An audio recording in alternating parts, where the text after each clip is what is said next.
Welcome to the 2025 World Table Tennis for Health Congress in Helsingborg, where we unite to explore the incredible power of sport to enhance health and well-being globally. During the 2 days of the Congress, we will explore how table tennis can improve physical, mental, and social well-being, with a special focus on neurodegenerative diseases and the global health theme for 2026-2027. My name is Thais Abelli, and it's a great honor to welcome you all here today. I'm very glad to share the moderation of this Congress with Caroline Holland. I'm full member of the ITTF Sports Science and Medical Committee, and I'm also a professor at University of Campinas, Unicamp in Brazil. I'm excited to be part of this important event and look forward to a productive and insightful Congress together. Now, I would like to invite Petra Sorling, President of International Table Tennis Federation and ITTF Foundation, to open the third edition of the World Table Tennis for Health Congress.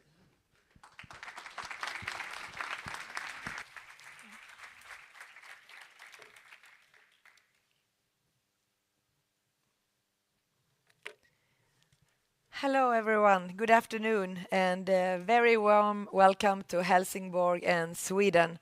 It's truly special for me to open this year's World Table Tennis Health Congress here in my home country in the south of Sweden, Skåne.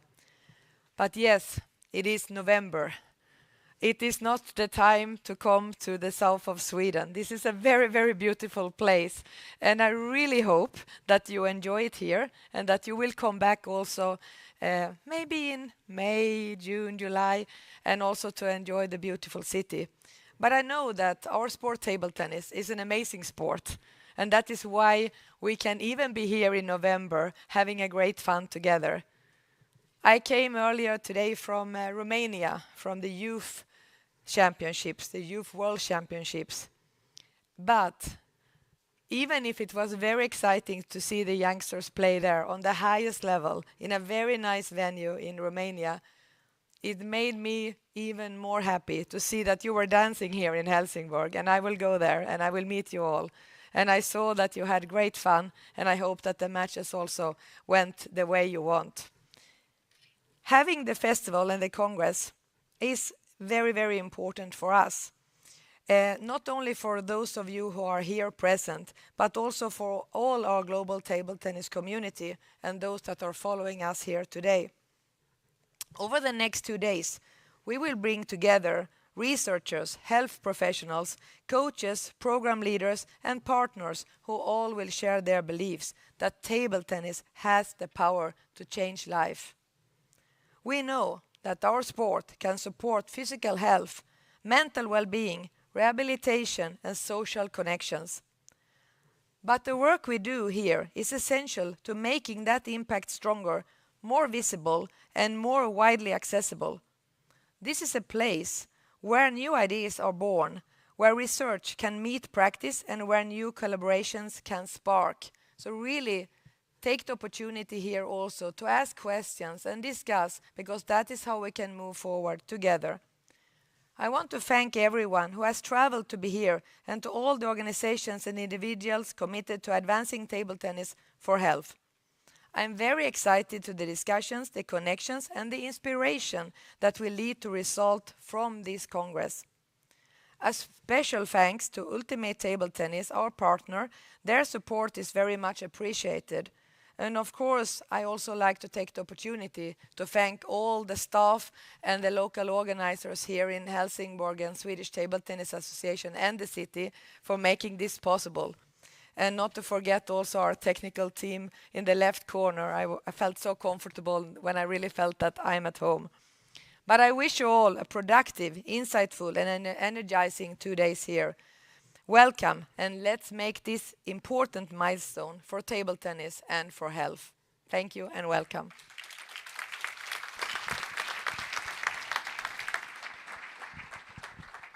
Thank you, Petra.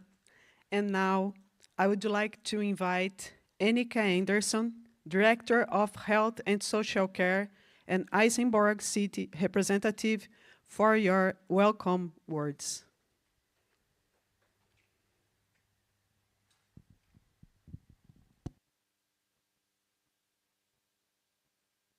Just a minute to technical.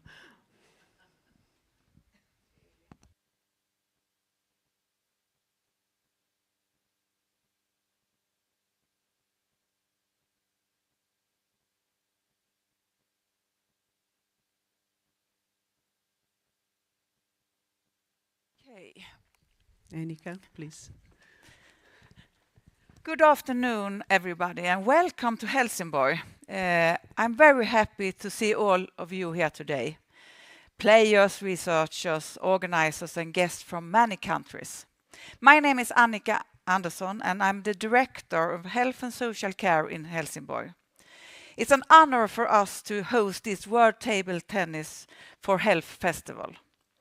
This festival brings together sport and science. It brings people together, not only to compete, but also to meet, learn, and support each other.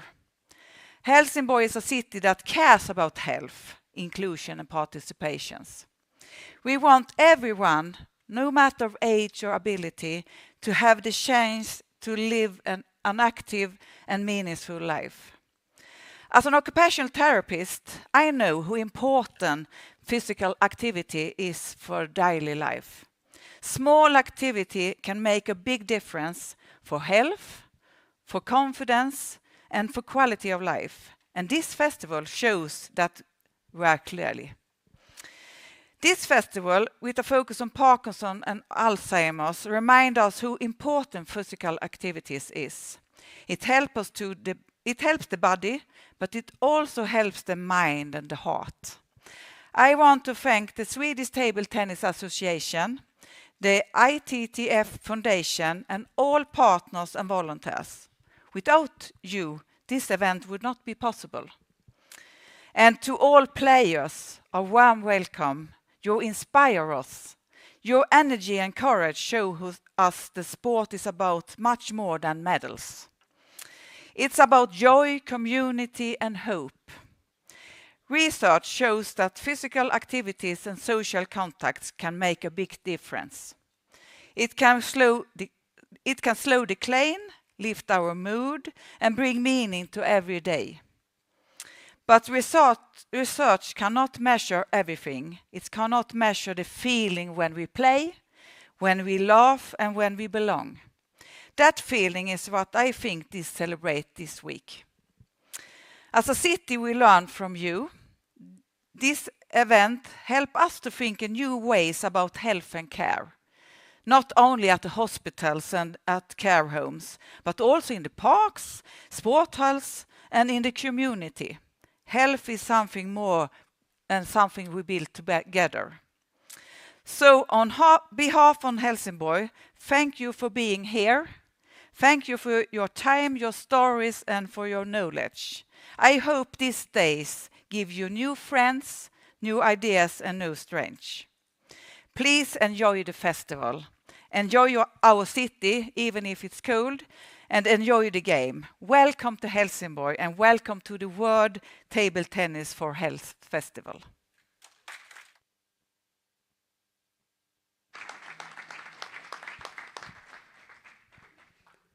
Thank you very much, Annika.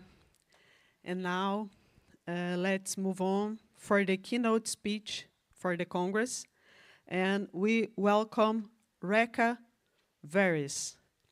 She is promoter of the European Network for the Promotion of Health Enhancing Physical Activity, a group of the World Health Organization Regional Office for Europe. Reka will present us the topic about World Health Organization Global Physical Activity Recommendations and European Network for the Promotion of Health Enhancing Physical Activity Policy and practical tools, including Be Active campaign. Reka are participating online, and the floor The floor is yours, Reka. Thank you very much. First question, do you hear me well? Yes. Superb. And I hope you see also my presentation. So, ladies and gentlemen, thank you very much. It's an honor to be the first speaker on the topic itself.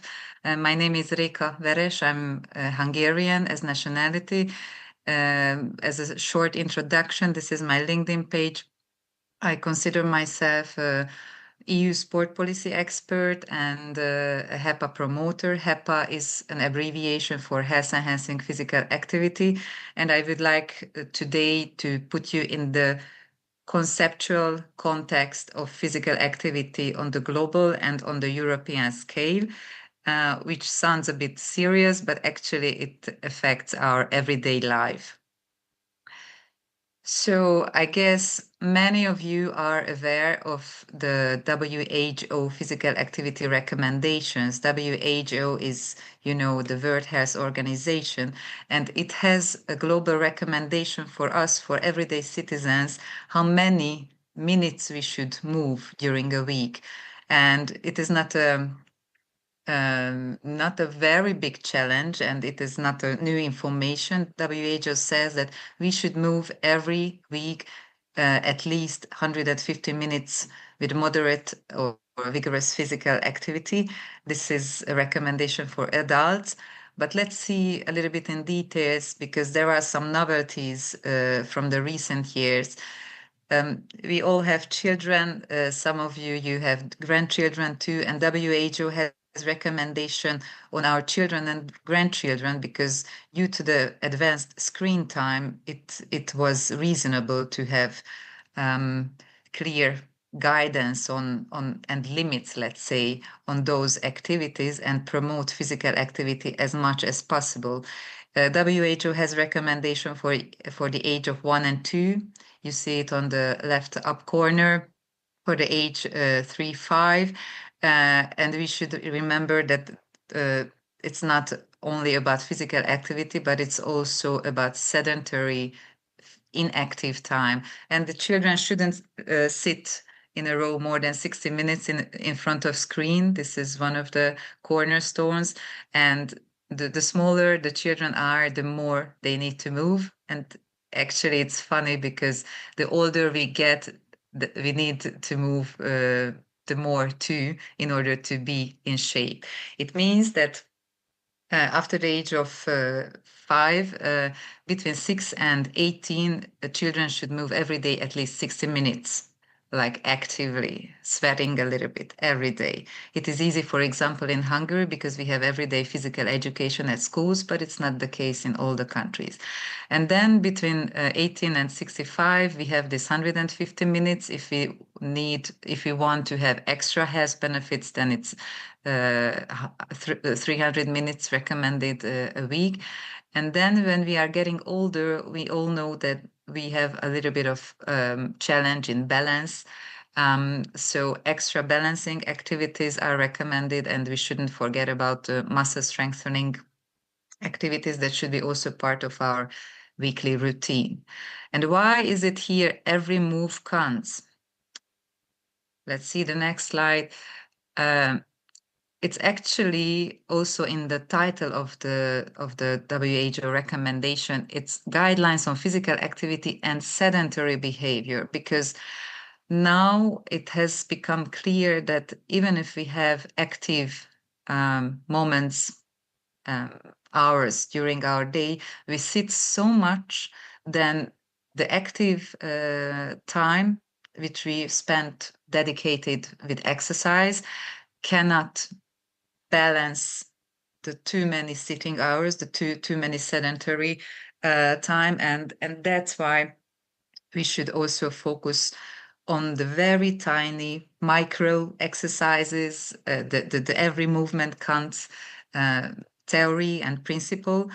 And since I'm not a researcher, I don't want to go very much into detail of the figure on the right side of the slide, but this was so interesting for me, because if you see here, these abbreviations cover the basal metabolic rate of a person. For example, in my case, my body needs 1,300 calories just to be alive without doing any physical activity. And this is the basis of my and our energy consumption. And then it comes the thermic effects of food and the thermic effect of activities, which is this T abbreviation. This is related with exercise. And if you see the comparison between a person who is doing physical work on the left side that requires 2,500 calories, and then a person who is doing sedentary work, which we do, most of us, in an office environment, you see that these little movements, which has this neat abbreviation, the non-exercise related thermogenesis, these are so important, and in a ratio it counts so more, then we should not underestimate the importance of the little movements that we do every day. So anytime, if you can break up the sedentary time, just standing up, going on the stairs down, whatsoever, walking one bus stop, this is really, really beneficial for our own health. And then I would like to make a reference on a new approach, which is this 24-hour movement guideline.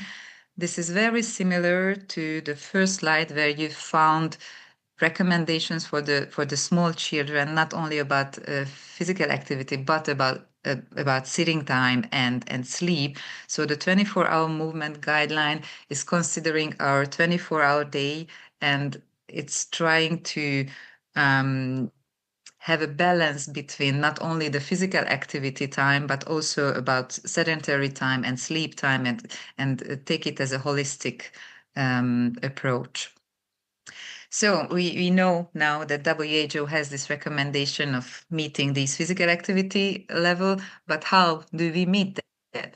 And then here there is an action plan, which is called GAPA, the Global Action Plan on Physical Activity, More Active People for a Healthier World. And the main novelty of this action plan is that it introduced a so-called system-based approach. What is this system-based approach? It's trying to connect all the actors, all the sectors that have a role, an importance in the field of physical activity promotion. And the figure on the right side, an example from Scotland, shows with the main fields that are identified in this document, in the GAPA document, which foresees active societies, active systems, active environments, and active people. But how do we reach all these active areas? You see so many little sub-areas that are connected and interconnected with each other. And this is called the system-based approach. We try to collect all the factors and actors, stakeholders and fields, and try to put them in a map, seeing the dynamics and the effects of the different actors, sectors, and trying to find the role and the responsibility of all these. For example, if you take the active environment, it's of course obvious that we need safety bicycle ways, safety walking passes, safe walking passes, and active travel should be also promoted by municipalities. So this is one layer of the system. And this system-based approach is really widespread. Now it's very difficult to make active a whole system like this, but it makes really sense to approach it in a holistic way. For you, I have taken these examples that were gathered by the International Society for the Physical Activity and Health, ISPA, and these are also sectors or settings where physical activity interactions, actions are valid and worth to do. You see the whole of school programs, active transport, active urban design, healthcare, public education, including mass media, sport and recreation for all, workplaces as a setting, and community-wide programs. These are all evidence-based worth to be invested and physical activity can be promoted here. I have taken some concrete examples for you so that you see what can be done. For example, in the field of sport and recreation for all, you see here two very similar but a little bit still different approach. The sport clubs for health approach and the health promoting sport clubs, which is, as I see, the International Table Tennis Foundation is very much following these approaches, because you are here, you are not elite top sport athletes who are living from table tennis. Maybe there are some of you, but I guess most of the audience is not from that sector. And this is the aim of these approaches, that the sport clubs that originally and traditionally focus on talent care and elite and top sports, they should provide sport for all, recreational sport opportunities for the population, for the citizens who are living nearby. And the sport clubs for health approach is trying to help the sport club to identify the health potential of its own sport. For example, if it's about table tennis, then highlighting the health benefits of doing table tennis. The health promoting sport clubs is a bit wider, and it really prioritizes health above the sport disciplines and wants to make a club really health oriented. But I imagine there are some of you who need some similar services around your hometowns. This is definitely the case here in Hungary. We are on the way, but only step by step. Let's see some concrete evidence about table tennis. If you see the pink figure on the slide, has benefits of specific types of sport. This is a 10-year duration study made in Scotland and England, and it has investigated the association between participation and in physical activity and mortality. And as you see, there are cycling, aerobic, swimming, and racket sports in the middle, and it means that if you are active, the risk for mortality is 47% lower if you are active than if you are not, which is wow. I think it's really a good argument for you to continue table tennis. And also, it's the risk reduction is even higher in terms of cardiovascular disease, because in terms of racket sport, it decreases 56%, with 56% the mortality rate.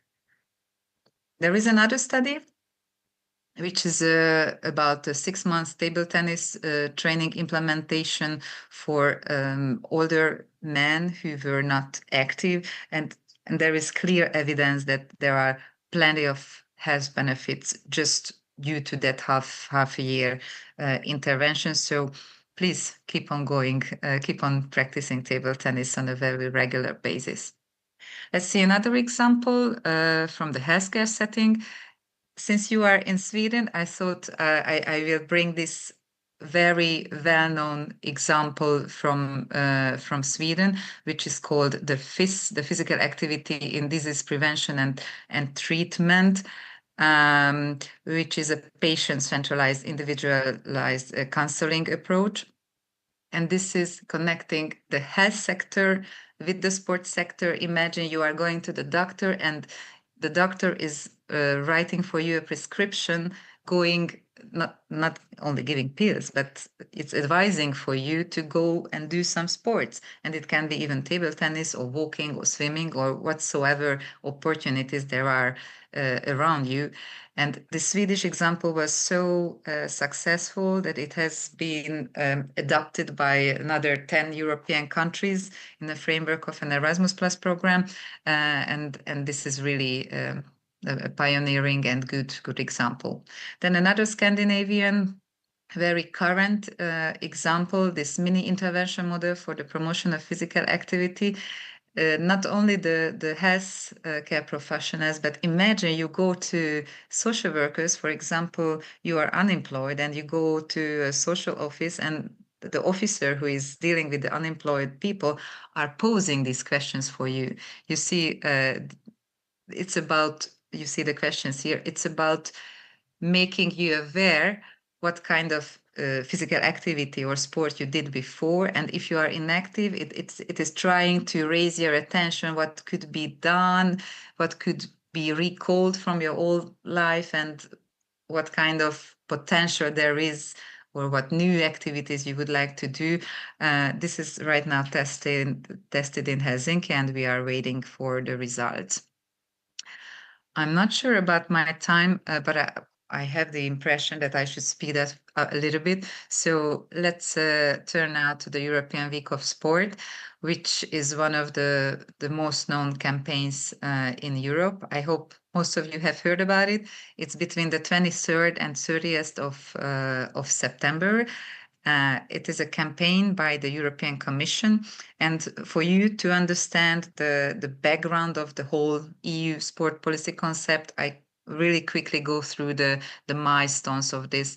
The EU sport policy has a history back from 2019 when the Lisbon Treaty was adopted. And since then, one of the most important policy documents for us in the field of health enhancing physical activity is this 2013 Council recommendation, which is also calling the member state to promote health enhancing physical activity across sectors, like in this system-based approach. Health, education, sport, urban design, all these sectors have their role, and the EU and the WHO are working closely together on these issues in terms of monitoring mainly.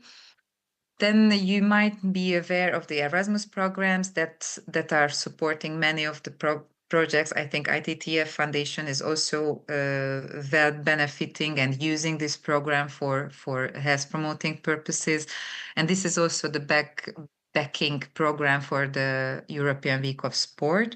In 2015, the European Week of Sport was launched. At the same time, from another Erasmus Plus project, the European School Sport Day has also launched, which is taking place the very last Friday of every September, and this is also supporting the Be Active campaign. In 2021, the so-called Be Active Day in the fitness sector has also started. It's on the 23rd of September. It is also financed from another Erasmus Plus project. And then there is a new project which is trying to adapt the European Week of Sport mentality into winter sports. And the next edition of this European Week of Winter Sports will take place in 2026 between the 1st and 8th of February. These are the very recent numbers. You see the countries who are participating. Of course, Sweden is, as a EU country, participating, my country, and I guess most of your original countries you see on the map. This year it was the 10th anniversary of the Be Active campaign. If you see Be Active, you can always think on this program. Move more, scroll less. This was the motto. And the numbers you see on the map are not strictly about the events between the 23rd and 30th of September, but there is a longer implementation period. So events between the 1st of September and the 15th of October could be registered as Be Active events, and you see the numbers here for that longer period. As a closing remark, I would like to invite you to make your voice heard. The QR code that you see on the screen is guiding you to a public consultation, which is about the future of the EU sport policy. If you have an opinion, either as a private person or as a representative of an association, please go on that QR code website, and until the 8th of December, you can integrate, you can submit your proposals for the future of the EU sport policy. And I would like to also raise your attention to a conference which is very strictly related to the topic of health enhancing physical activity, which will take place next September between the 8th and 10th in Ljubljana. This is the HEPA Europe conference, and you can learn a lot of research-based, evidence-based information about health enhancing physical activity over there. And please follow also the Be Active campaign. Thank you very much for your attention. I hope I was still in time.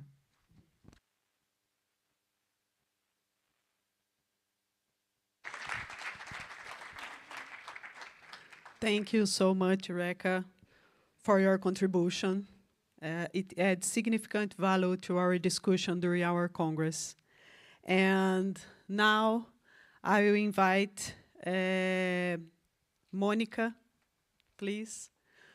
It's a micro break during our Congress, and to follow the RECA recommendation of every movement counts.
Thank you so much, Monica.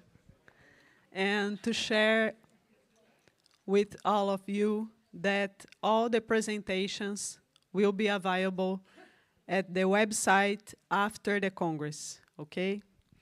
And now,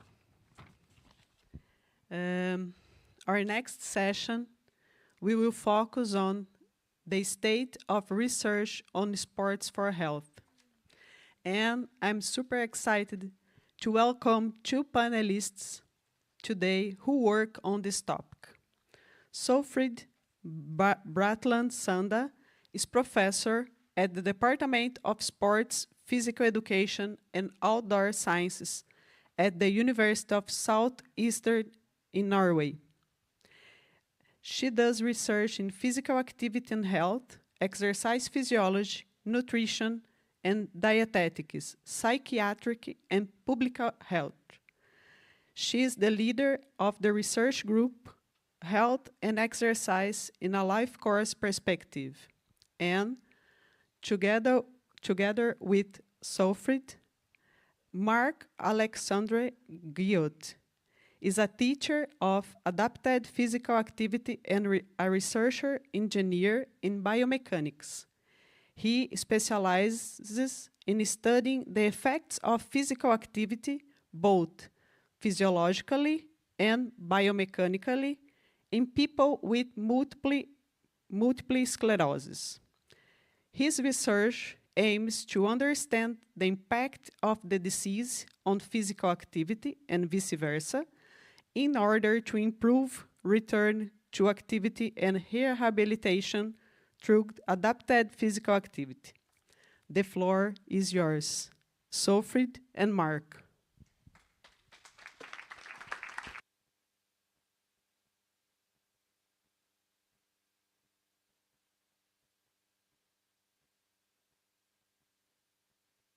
Okay, you see me? Yes. Yes. You see my presentation? Yes. Yes. Okay. Excuse me. Okay.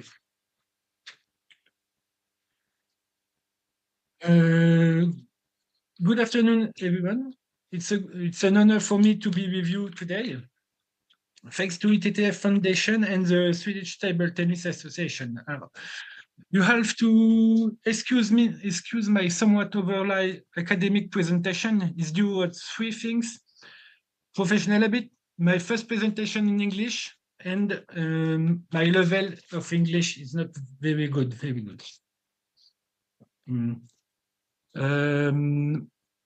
This project is a project made possible by the partnership of PACSEP. It's an healthcare network, and ADPS Health Insurance, my sponsor, and our partner, my club, the Lille Métropole Tennis de Table in France. Multiple sclerosis is a chronic, progressive, and disabling neurological disease. It's 2.8 million people affected worldwide and 130,000 people in France. It's a chronic disease common in young and middle-aged adults with a mean age of onset of 29 years. It's the leading cause of non-traumatic disability in young adults, and the ratio male-female is 3.51. People with multiple sclerosis are less physically active than the general population, and it's a problem. And people with multiple sclerosis participate in fewer physical activities than individuals with other chronic disease. And the exercise deconditioning observed in people with multiple sclerosis is well established, and it's not solely attributable to the disease itself. The sedentarity is a big problem. 30% of people stop all physical activity on the day they have diagnosis of multiple sclerosis. It's very important. The reduction or complete cessation of physical activity is often associated with fear of worsening disability. The reason for discontinuation are multifactorial, fatigue, balance disorder, etc., etc. Even when the level of disability is very low, EDSS-2, EDSS is a disability rating scale in multiple sclerosis. You can see 2, it's minimal disability. 4, it's 5,000 meters without aids, for example. Physical exercise has been demonstrated to be non-detrimental in people with multiple sclerosis. You heard me?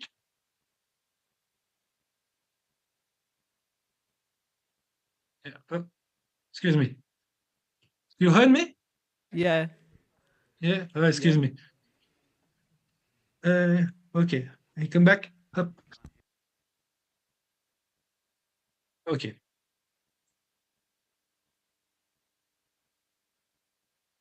Sorry.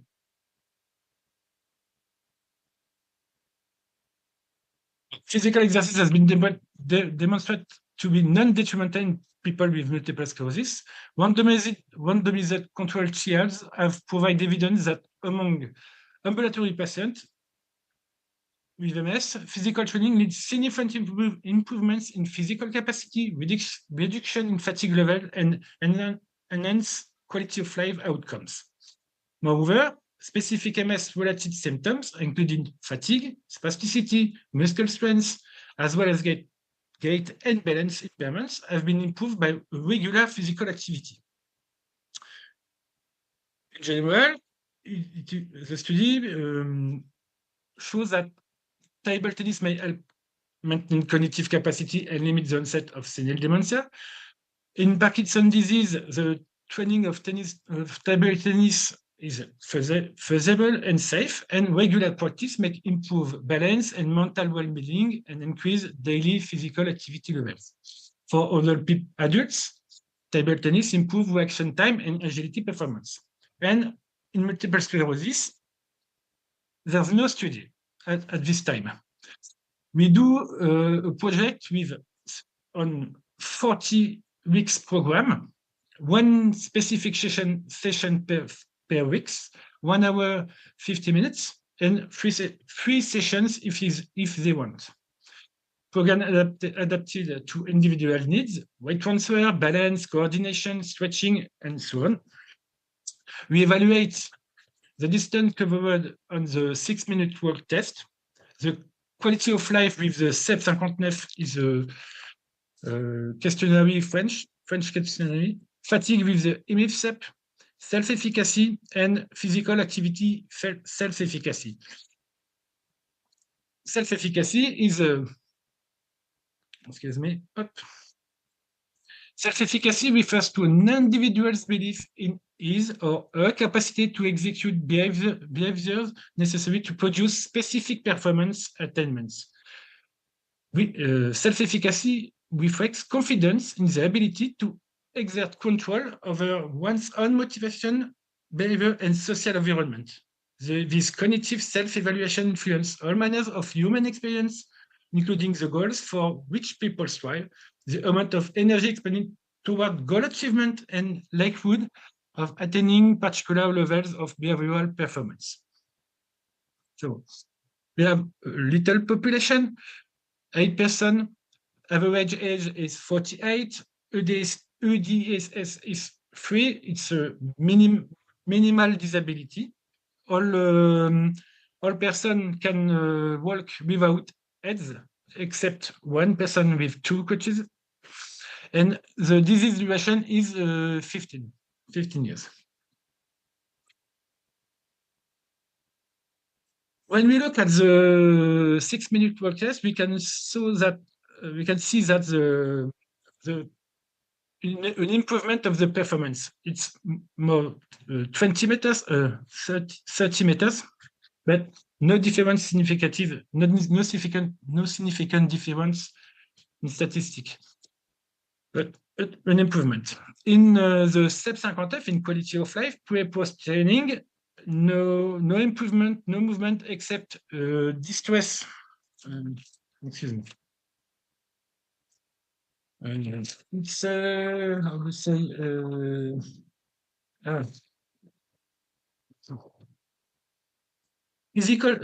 psychological distress. Excuse me. Here, and for sleeping, a little improvement, little. When we look at the fatigue, it's a very important symptom in multiple sclerosis. There's no difference significant in for this years, but it's normal for the practice. Self-efficacy, no movement, but for self-efficacy for physical activity, we can see an improvement of the self-efficacy for just physical activity. 7%. It's a good. Excuse me. Good performance, but not significant.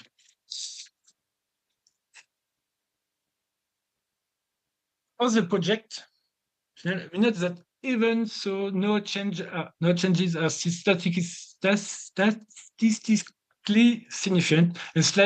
A slight improvement was observed across all measuring.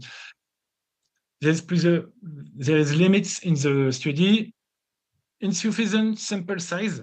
Training frequency is too low. I think we have to train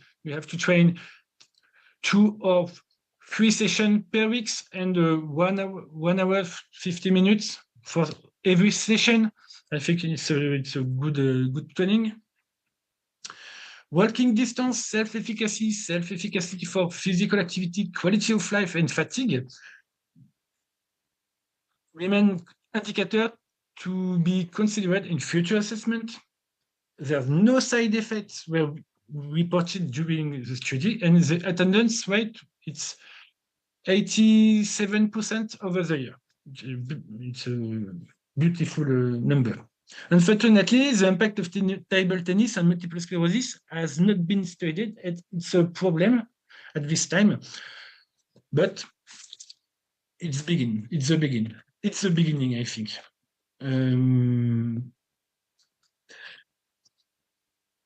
This year and the next 2 years, we explore the impact of table tennis on information processing speed and episodic memory in multiple sclerosis.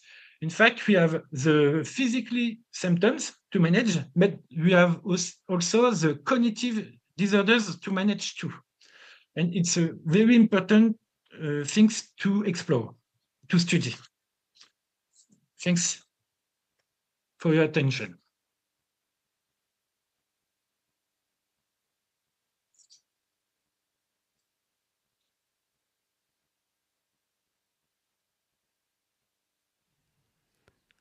I would like to invite Sofrid to her presentation, and after that, the audience are able to ask some questions to the panelists.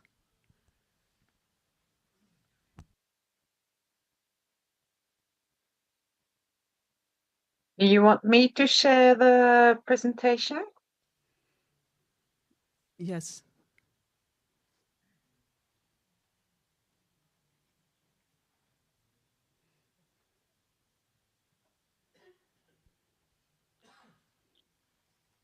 They said one word too.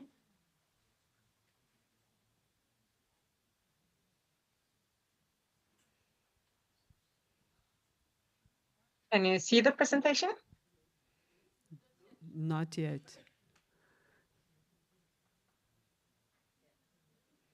It says some sharing.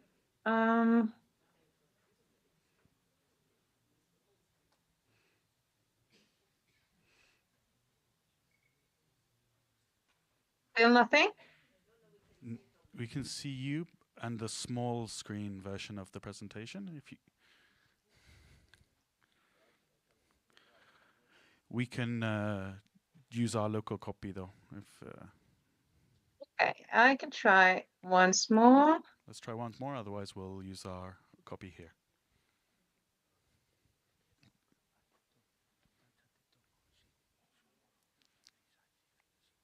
Okay. Okay. Yes, we have. We are go. Thank you, Sofrid. Can you see it now? Yes, perfect. Oh, good. And can you hear me also? Yes. Perfect. Thank you. Okay, tjenare Sverige. Good afternoon, everyone. I'm Solfrid Bratland Sanda, and I'm a professor in sport science and kinesiology with the University of Southeastern Norway.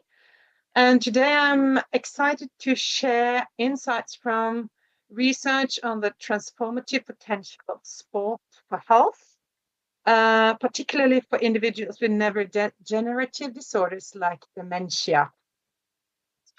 And as we all know, these disorders are becoming increasingly common as our global population ages.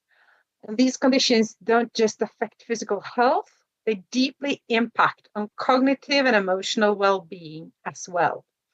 And fortunately, research shows that tailored physical activity and sports interventions can significantly improve the physical, the cognitive, the psychosocial health of individuals with these disorders. So I'll take you through the research, the barriers these individuals face, and how innovative approaches like volunteer-led, culturally sensitive sport programs can make a real difference in these people's lives. Okay. Exercise is medicine. That's a global and very important initiative to develop and implement knowledge about therapeutic effects of structured exercise for a range of clinical conditions. Yet, this might be a too narrow approach, limited to the biomedical and the psychological benefits of exercise. Therefore, the Sport for All expands this perspective also to include the psychosocial and the social-cultural resources. There were several practical examples of sport as initiative for persons with neurodegenerative disorders. These are, among others, from walking, football, boxing, orienteering, and of course, table tennis. I'll use an example from our research. In collaboration with Flint Walking Football, a football club in Norway, and the Norwegian Association of Public Health, we developed dementia-friendly walking football sessions. These sessions were led by trained volunteers who worked closely with participants, adapting activities to the abilities. And you can see a picture from one of the walking football sessions on the screen now. And the role of the volunteers is critical. They provide one-on-one guidance and emotional support which is made possible through specialized training provided by dementia coordinators. This training includes understanding dementia, maintaining dignity, respecting confidentiality, and using effective communication strategies. So to start with these biomedical and psychosocial and sociocultural perspectives, we will start with the biomedical perspective of physical activity for older adults, and especially those with dementia. In the forefront of research now, there are now discoveries about the molecular mechanisms of small proteins called myokines that are released from skeletal muscles during bodily movement. These have been identified as important in the muscle-brain communication axis, making the skeletal muscles more of an endocrine organ than previously thought. The figure that you can see now by Lee shows mechanisms of action of representative exercise-induced myokines in the brain with neurodegenerative disorders. And while there are experimental evidences that some myokines penetrate the blood-brain barriers, others do not. As recent as last month, a very interesting study was published in Nature,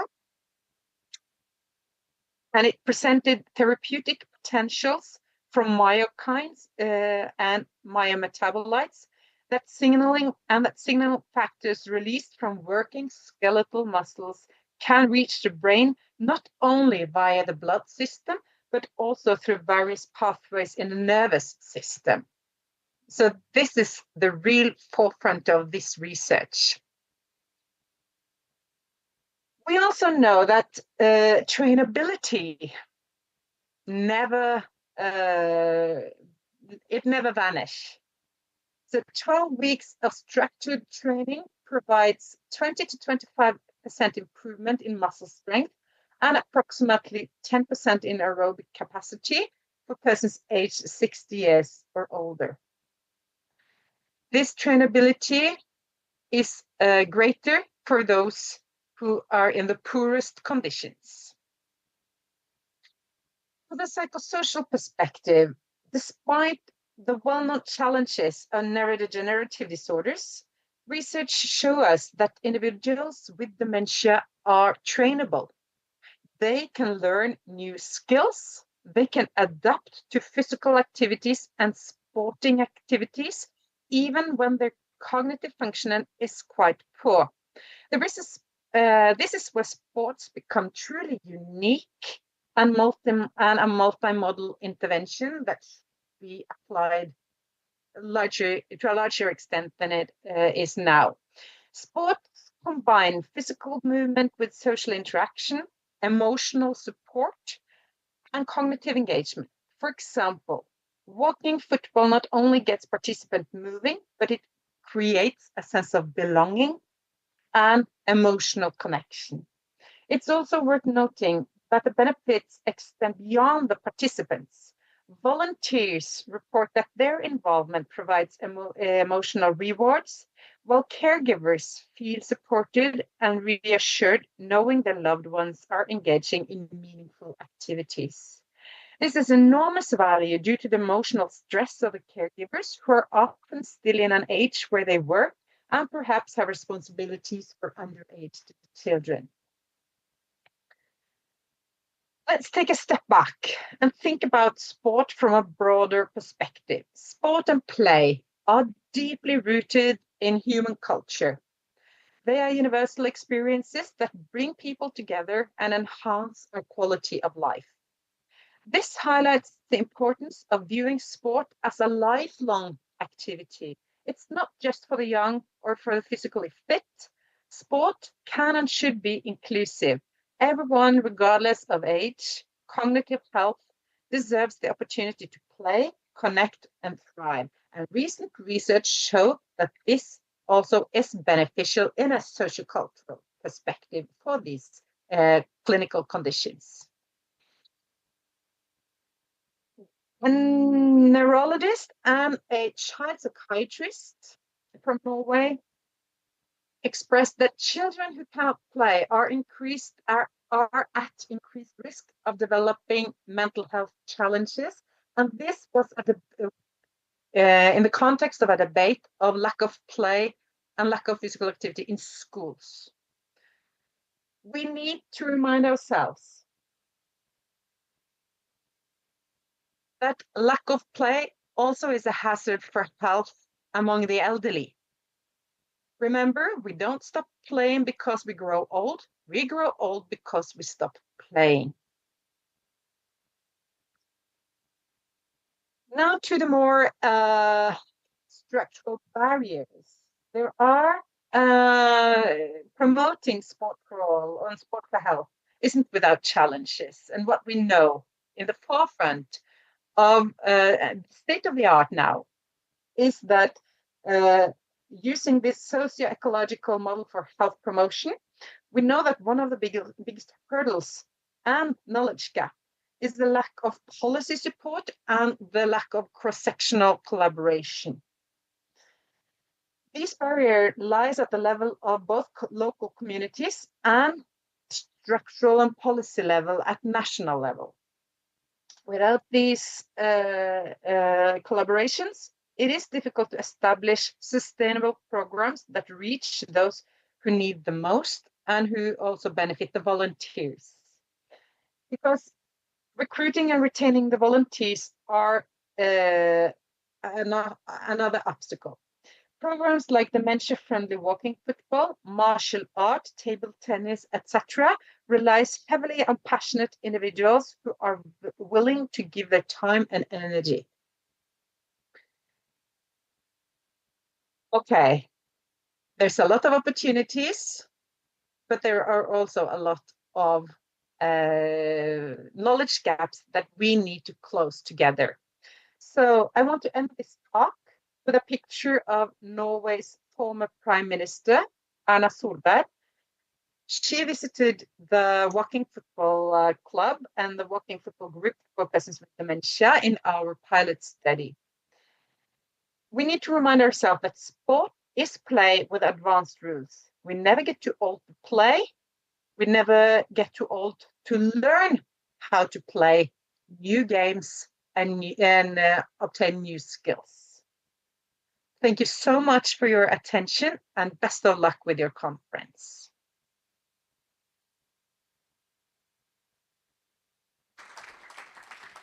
Thank you so much for your presentations.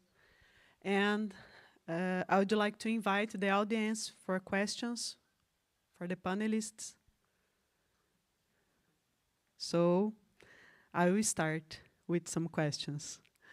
So Frid, from your point of view, how can our table tennis community contribute to overcome the barriers to sports for all?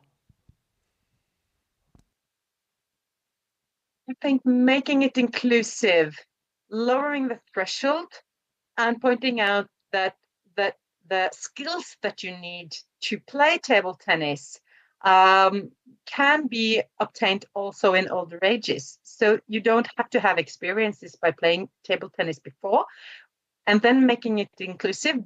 I think that's the most important way to overcome that barrier. And we also know that if you create this inclusive environment where people feel the sense of belonging, then they also will thrive and they will stay and keep on playing.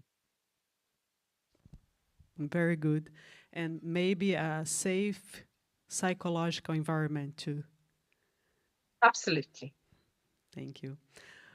Questions from the audience? I have one more. One question, please.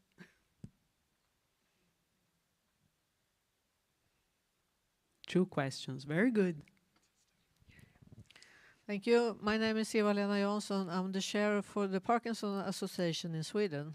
This is a patient organization, and I wonder how you have involved all the patient organization, for example, in Norway, because in Sweden we have tended to, the patients organization, we promote, of course, to be physically active.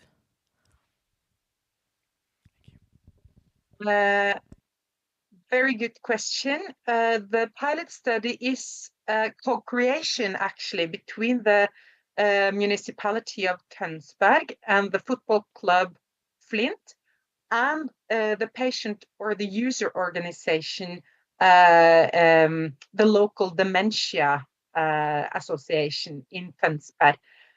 So the user organization have been heavily involved from the start, also bringing in extremely important perspectives that perhaps the administrators from the municipality don't have the experiences or the perspectives to overlook. So engaging the patient organization from the start has been crucial for the development of that project. And also the local dementia association is it's a local association within the Norwegian Association of Public Health. So we also have had a lot of support from that national user NGO. We have one more question. Rather than a question, it's a statement. In England, we do prescription sport, table tennis in particular. It works very well. We work closely with the community nurses, specialist nurses, and they actually prescribe table tennis clubs. Work closely with Parkinson's UK, Table Tennis England, and the ITTF. And it's something that works very well, and I would highly recommend. And the patients really like it, and it's delivered free. Thank you so much for that information. More questions? I have one more.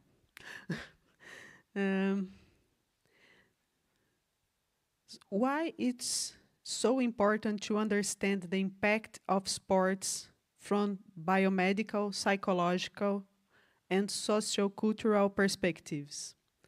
I really believe that understanding this importance helps in designing increasingly robust studies on the impact of table tennis in neurodegenerative disease. So is the question why it's important to have all these perspectives? Yeah, because sometimes we put value on biomedical. And Yeah, I think it's really important to have that holistic approach. I don't think we have been good at that previously. And I think that has made a lot of the knowledge, like, if you can say, lost between the different sectors because of this, the lack of this holistic perspective. So to understand why these biomedical effects occur, we also need to understand or how to maintain these biomedical effects. We also need to know how to make people stay active. What's the driver? What's the motivation? And what's the environment keeping people active? Because playing sport, being physically active through sports, that's not like taking a pill. It's something much more than that.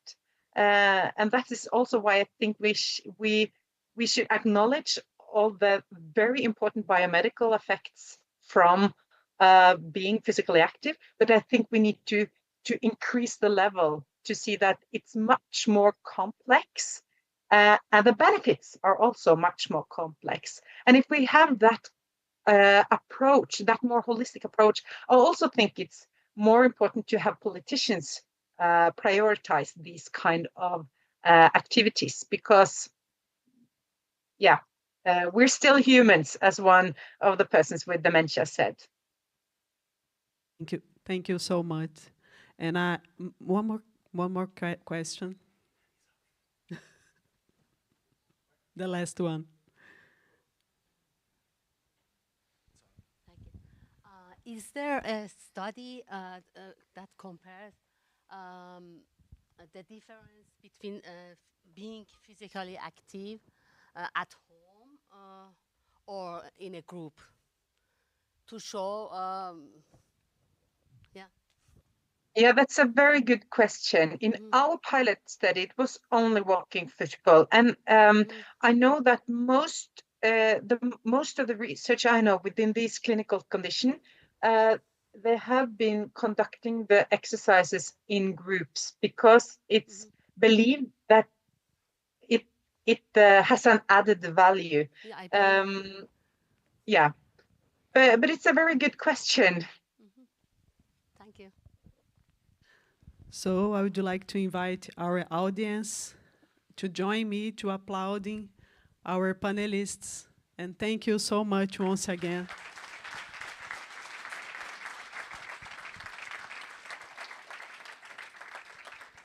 And now I would like to invite everyone to the break, which includes one icebreaker activity at the back of our room. Please see our staff. And some food and smoothies in the room across of ours. Thank you. Please come back at 5:45, I think is correct. I hope you've all enjoyed your break and that you've managed to complete the icebreaker task. If you have, then please give it to one of the foundation members, and tomorrow there will be, we'll know the result and who has won the special gift. A little about myself, maybe first. I'm Caroline. I came to Sweden 45 years ago from England. I moved from London to a tiny little village in Sweden called Ödeshög, which was quite a big step. I've been working as with old people in the old people's homes for a long time, and got my diagnosis Parkinson's for 5 years ago, when my life changed completely. I'm now in the world of our associations or Föreningar, and my last seat now is on the board of the Swedish Parkinson Association, which I'm very honored to take that place. I'm looking forward to the future with it. Our next session this evening is on ping pong power.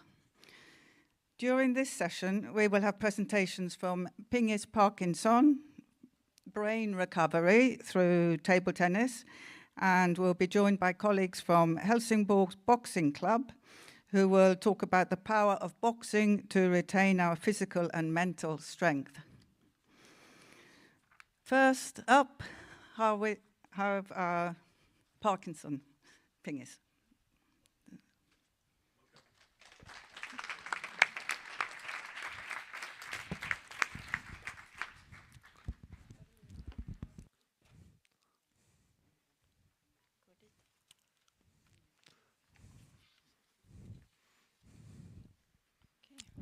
Hello, everyone.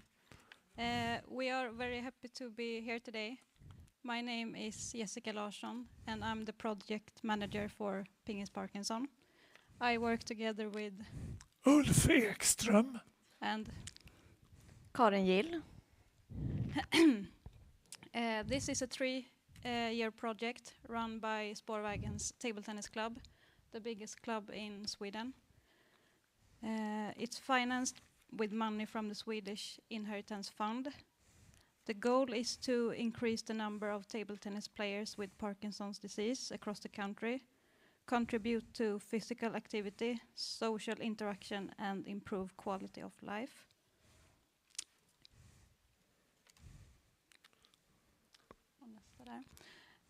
Last year we made a film about the project and how table tennis training has affected people with Parkinson's. Jag heter Harald och jag sitter med i styrelsen i Spårvägens BTK. Jag var också med och startade projekt Pingis Parkinson. I vår klubb har vi bedrivit träning för målgruppen i flera år. Det är ett 40-tal personer som kommer hit regelbundet för att spela pingis och fika. Några spelare i vår träningsgrupp är också initiativtagare till det här projektet. De hörde av sig till oss i styrelsen med en idé om att sprida Pingis Parkinson till fler delar av landet. Tillsammans med oss i styrelsen och flera samarbetspartners så skrev vi sedan ihop en projektidé som skickades in till Allmänna arvsfonden. I slutet av 2023 fick vår projektidé godkänt. Numera är det 3 stycken anställda som jobbar i projektet. Jessica Larsson heter jag, projektledare för Pingis Parkinson, utbildad pingistränare och före detta spelare. Pingis Parkinson ligger mig extra varmt om hjärtat och jag har en nära anhörig som drabbades av sjukdomen för cirka 20 år sedan. Snyggt, och så framåt igen! Jag heter Anders Svensson, jag är klubbchef i Spårvägens sporttennisklubb. Vi är väldigt glada och stolta över att vi är en inkluderande förening. Där Parkinson Pingis är en viktig del av vår verksamhet. Vi är också stolta över att vi jobbar för att sprida Parkinson Pingis i hela Sverige. Hej, jag heter Eva-Lena Jansson och är ordförande i Parkinsonförbundet. Det här projektet som Spårvägen har med Arvsfonden, det tycker vi är viktigt. Det är viktigt därför att när man har Parkinson behöver man inte bara ta medicin. Man behöver också träna fysiskt aktivt. Och dessutom får man en möjlighet att umgås socialt som man får göra här i bordtennisen. När man har Parkinson så har man svårt att röra sig på olika sätt. Men man förlorar inte förmågan att träna. Och det är samma sak om man blir äldre eller har olika funktionsbegränsningar. Så kan det fortfarande löna sig att träna rörelseförmågan. Eftersom Parkinson gör att det är svårt för en att röra sig på olika sätt, så finns det en risk att det i sig gör att man blir fysiskt inaktiv och gör mindre än man skulle kunna. Men om man då har en rolig vana som till exempel att spela bordtennis, så är det lättare att överkomma den här inaktiviteten som man vet är dålig. Hej, jag heter Uffe och är assistent i Pingis Parkinson-projektet. Jag har Parkinson sedan 3 år tillbaka och har spelat pingis i 1,5 år nu. Och för mig innebär det här med pingis att jag får förbättra reaktionsförmågan, balansen, det är lite fallprevention och det är koordination. Ja, jag heter Erik Åstrand, jag är 63 år blir det. Jag har spelat pingis i den här gruppen sedan 20 år tillbaka. Jag började med Parkinson-pingisen här. Att jag skulle börja med pingis var väldigt otippat tycker jag flesta. Jag har aldrig varit särskilt kort av mig, men pingisen var riktigt kul. Framförallt är det väldigt socialt och det är väldigt mycket människor.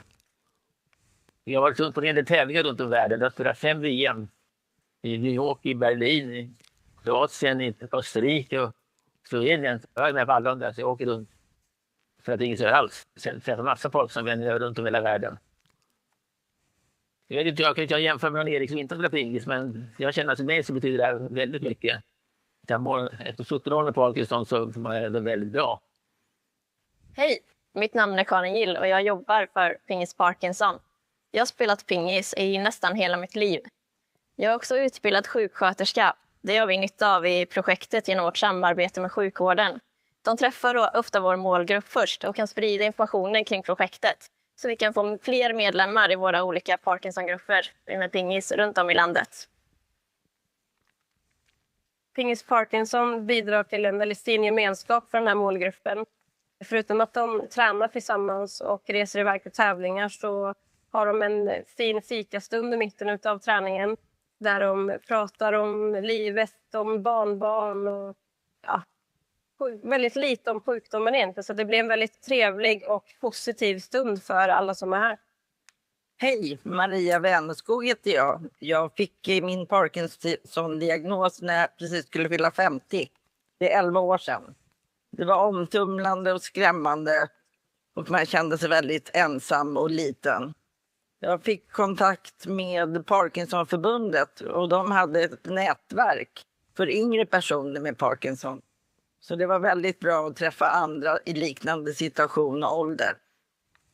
På en av de här nätverksträffarna så fick jag höra talas om att Spårvägen hade en grupp för Parkinsons sjuka som spelar pingis. Och jag spelade pingis som barn med mina bröder i källaren och på rasterna i skolan. Så jag tyckte det verkade jättekul att haka på 2018. Då var vi ett litet gäng som spelade med Spårvägen här 2 gånger i veckan.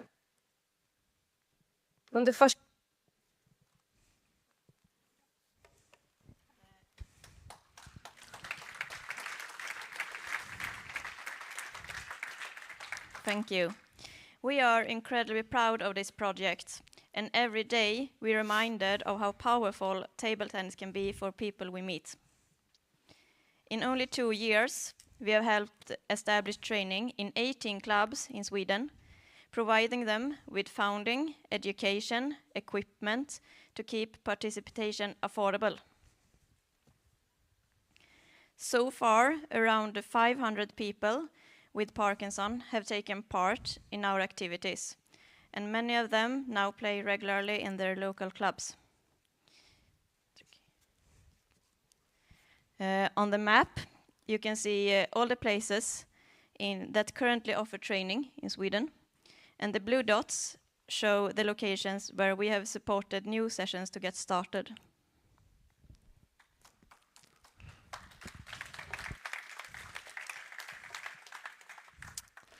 If you want to try this at home, we have seen that there are something that makes it easier to get attendances for table tennis when you have Parkinson. So we have made a lot of events together with table tennis clubs where there have been participants from the local healthcare and discussions about how important it is with activity when you have Parkinson. And every time you have this event and there is one who is talking about this, then you double the numbers of participants in that event. Remember that if you want to do this at home. We have visited a lot of rehab stations and to discuss how to train table tennis and what's good about it. And together with the clubs, we also have made a lot of ads, smaller and bigger, and that has been a great thing. We have been out on fairs, out on festivals, and we have visited the largest tournaments in Sweden to promote Pingis Parkinson. We have also made smaller competitions together with the clubs, and that has been very nice. And training camps can be vital for success. And we have made one on the island called Gotland during the summer, which has been very well seen. And we have made it also in Stockholm and in Varberg. And we have made some education material for the coaches to coach Parkinson members who wants to play table tennis better. Yes, next. And key factors is to have great sponsorships with a lot of money. And that's what we have, actually. So it has been going very well. And we have great contacts with all the different table tennis clubs in Sweden, from Jessica and Karin. I am a beginner in table tennis, so I don't have any contacts with the clubs. But we have partners, terrific partners, such as the Swedish Table Tennis Association and the Parkinson Association and Swedish Inheritance Fund, in Swedish Svenska Arvsfonden. And we have tried to treat all our partners equally, and nobody is more important than the other. And we have made some other general marketing, and that has been placed with articles in different newspapers around Sweden. There has been a little TV spot, and we are very active in the social media. And we think that's important if you want to have success. And we have it has been very important that everybody can start to play and can participate, no matter if you have not have hold in a racket for never or 20 years, or if you have Parkinson very tough, or sit in a wheelchair, or have Huntington's disease, and so on. It's important that everybody can participate. I think that was it. Yes, thank you for listening to us. Do you have any questions?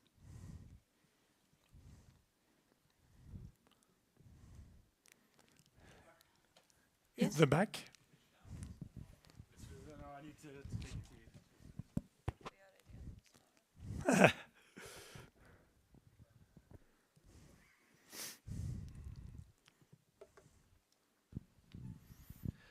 Hi, Chris Brown from Table Tennis England. Great presentation, thank you. What sort of practical things do you see and changes do you have to make to your sessions? So how does your Parkinson's session look different to a standard club session? What are the adaptations and the changes to the coaching that you make? I think you're best. You're a coach. Good question. We make it more easy. They can sit down and play. They can play with bigger table tennis balls. They can play with push pong. Have you seen it?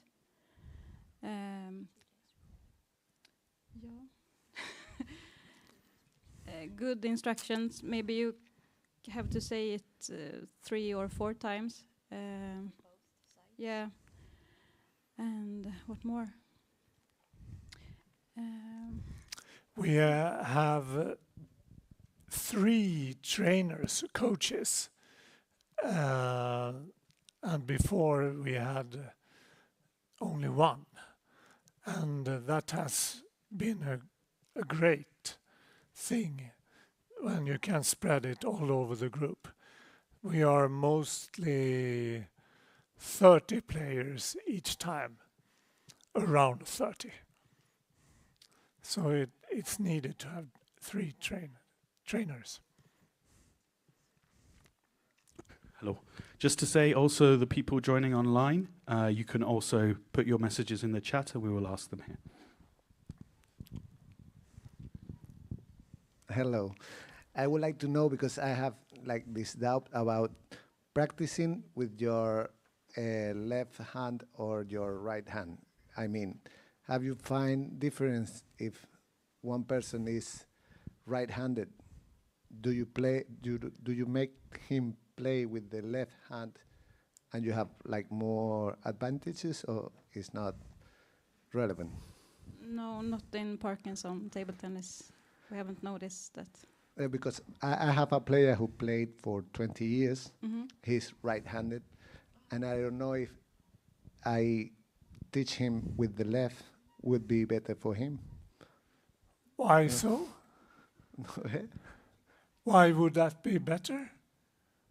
Because you have to do new connections. No? Aha, new in your connections brain. in the brain. And it's like a transition. If you play with the other hand, you have like transition to your right hand. No? I think the question is not so We clear. have a guy who had a... I can give a comment on that. First championship I was participating in was in Berlin, and I played with an American guy from Seattle, and he was holding the bat with both his hands when he was playing, and it worked very good because we took the bronze medal in doubles.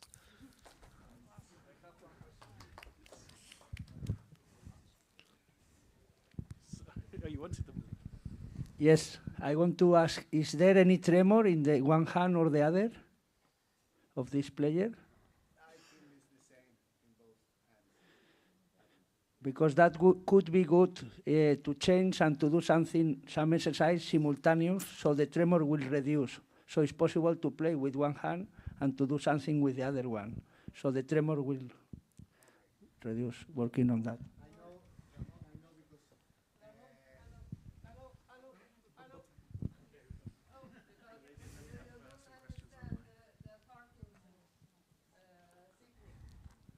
When we get Parkinson, it's not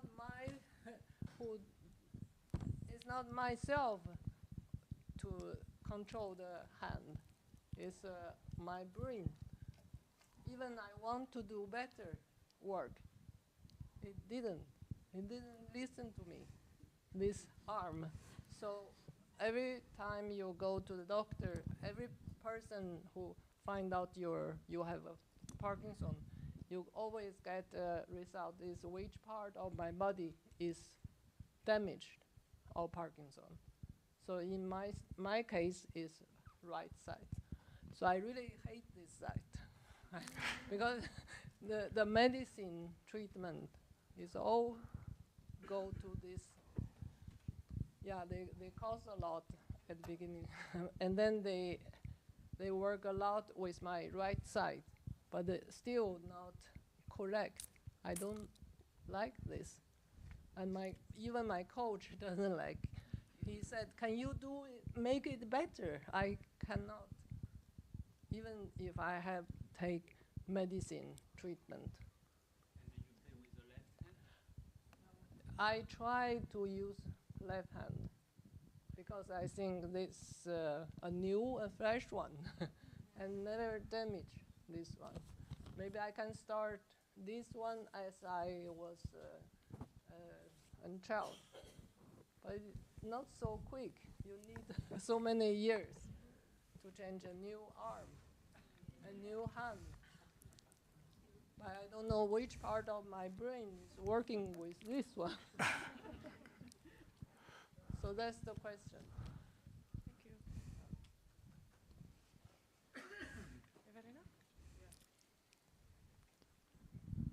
What's really happening when you play with your right arm where the Parkinson stays, that you stop shaking if you are shaking, because you're shaking when you are not in the mood, but when you move. So, for example, the people ask me if it's a problem to drink wine. No.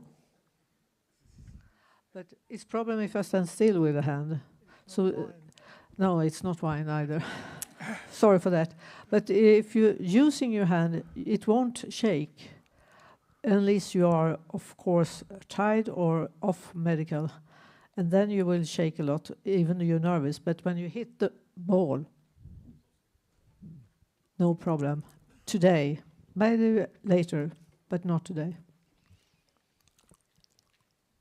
And but you have a special training for newcomers, of course. If you're new, that's the difference between. Okay, one last one in the room. It's more a comment to what you asked before. I had Parkinson for 16 years, and I think I'm still in good shape. My problems until 2 years ago was mostly that I was shaking a lot in my right hand, both when I was on and off. More, of course, when I was off. But since 2 years, I'm quite steady, as you see. And I'm steady both in on and off. So sometimes I've been thinking of what has caused this. And I asked my doctor, and he said, well, it's individual. He doesn't know. So maybe it's the table tennis. Maybe. I hope we so. say that. I hope so. So Of to your, course. if I should give you a recommendation, don't change hand. If he's right-handed, play with his right hand. Yeah, because a few years ago, a coach, a coach named Alexei Yefremov. He works in Norway, I think. He was in Canary Island, and one session a week, he made the players play with the other hand. And they say there is transition from one hand to the other one. So maybe it would be good to know how to play with both hands, no?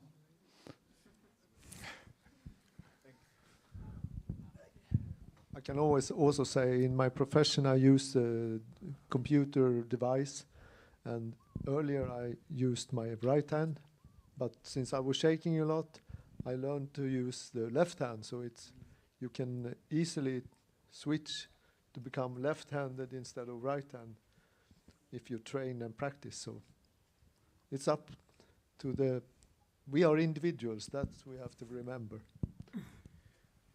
Thank you. We had a question online as well. Unsurprisingly, when you said we have a sponsor and it's great, is there any tips you can give to people to find sponsor? Why do you think you were lucky, maybe not just luck, but were you able to secure such a lovely sponsor that you have?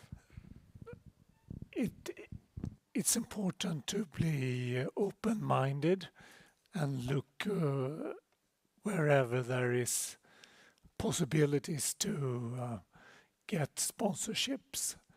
Like in Sweden, Allmänna arvsfonden is very big in sponsorships or projects, and but it can be like foundations and other stuff. But I think that comes up to which country you are in. And the last question from online was from Amber Jamal in Pakistan. Thank you for joining, Amber. She asked what programs do we have in that area of the world. I will respond to Amber individually unless anyone knows of any Pakistan programs. Okay, Amber, I will respond to you separately.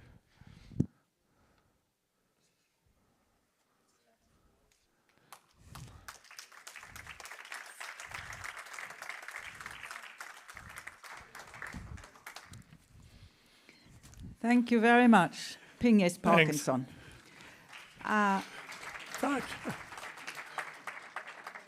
Now, Monica is going to lead us in some movements again, just to keep us awake.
Näst på scenen har vi Stina.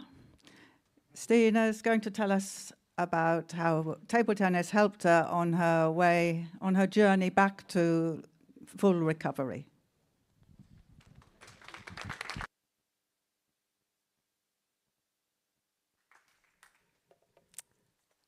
There we go. Hi, everybody. And hi to you online as well. My name is Stina Langenius. I come from Gothenburg, just a couple of hours up north. Beautiful place if you haven't been while you're in Sweden. But I live in Stockholm now. And I'm quite new to this scene of table tennis, right? If you would have told me 1.5 or 2 years ago that I would be standing here at this Congress talking to you guys, I would be very surprised for sure. But with that said, it's great to be here. Such a cool community and a new world to step in with, and I'm very happy I found it because table tennis turned out to be a really important part of my life currently and recently.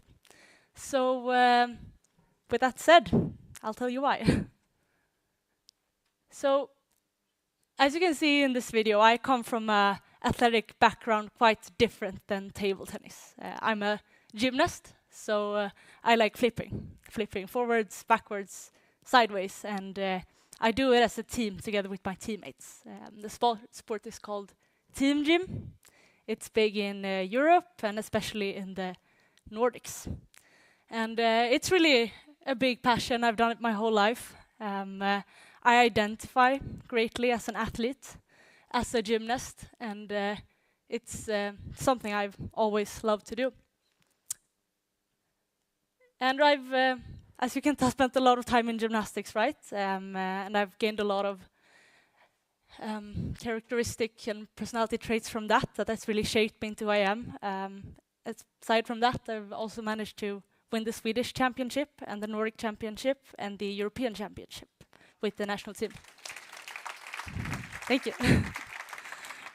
But really, that is not the thing I take with me from my time as a gymnast. As I've said, it's really shaped me into who I am. I've not only gained friends for life and memories for life, as I'm sure you can relate to as athletes, right? But it's also prepared me for what I could never expect, as I'll soon tell you about. And yeah, something happened that changed my life, and it was actually at the gymnastics practice. And if you're not familiar with gymnastics, I'll tell you how our trainings usually go. It's 3 hours. We do 1/2 an hour warm-up, 1.5 hours with the actual gymnastics-specific training, and then we end up with 1 hour to 1/2 an hour with strength and conditioning. So it was a day in March, I think it was a Tuesday. I was down in the gym with my teammates doing strength training, like I've always done. But in one exercise, I got this headache.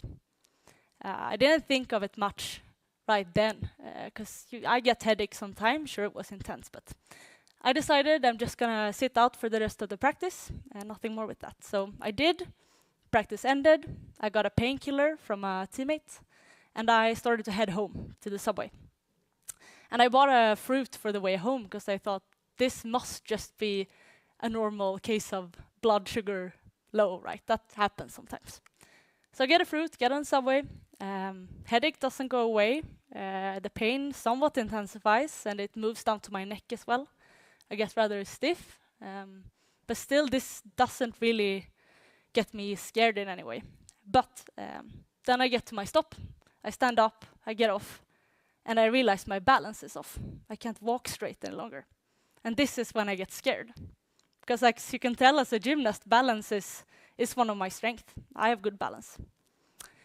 So I get scared. I call a friend that I know lives close by, because I realize I should not be alone right now. I say, hi, I have a headache. It doesn't feel good. I'm going to come to your house.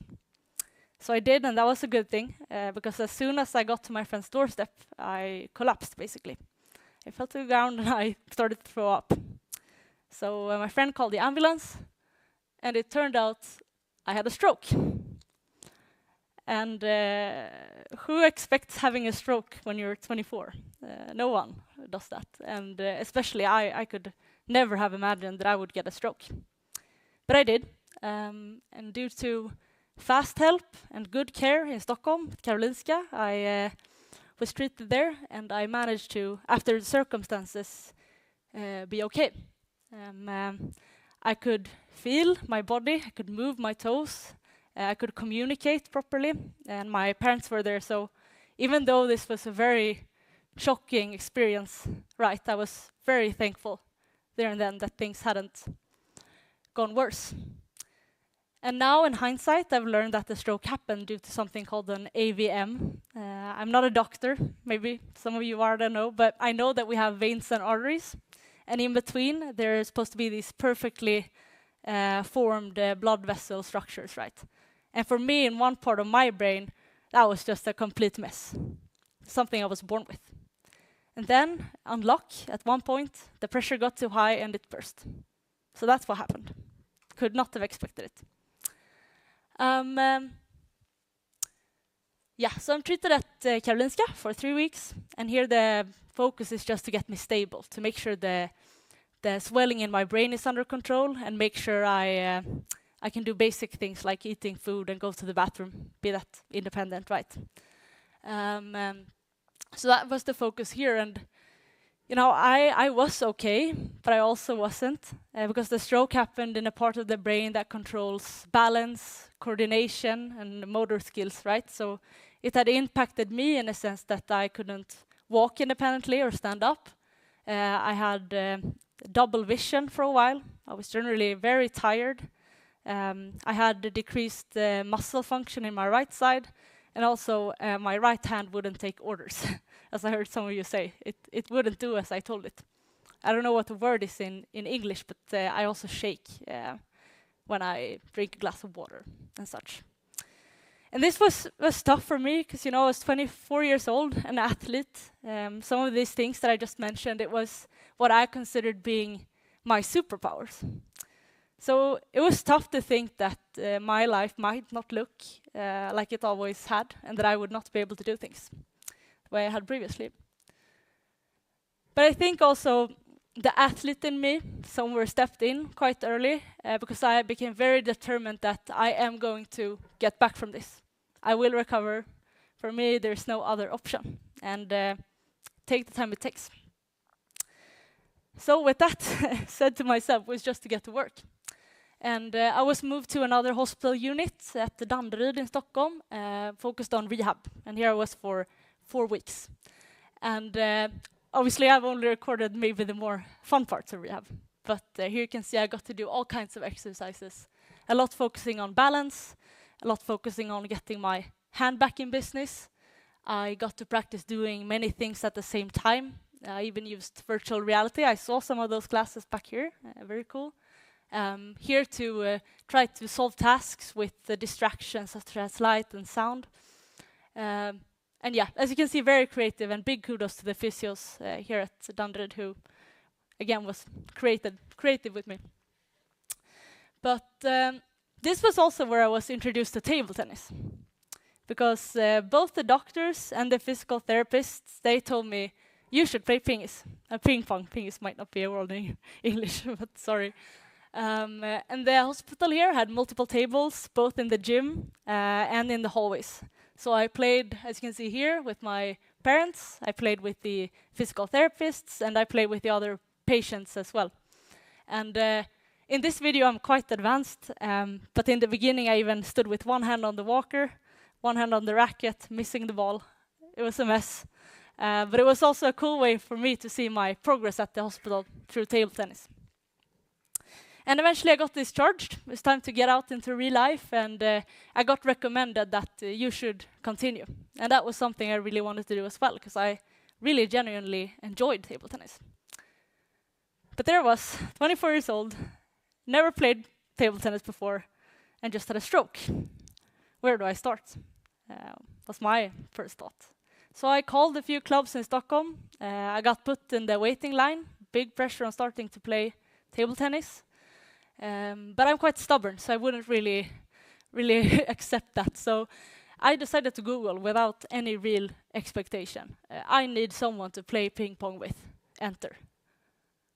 And there was Roger, offering just that, your personal pingis partner. And Roger was supposed to be here today, but he got tonsillitis, so unfortunately I had to stay home. But I found this, it was perfect. I shot Roger an email. Again, I said the same thing. Hey, I'm a total beginner. I just had a stroke. I want to start playing. Probably not just any other email in Roger's inbox. But Roger said, let's go. So Roger and I started. We played about 1 time a week over lunch. It was perfect since I was on sick leave. And yeah, it was the start of something really cool. And at least to our knowledge, there was no real recipe for how do you use table tennis as a rehab for stroke.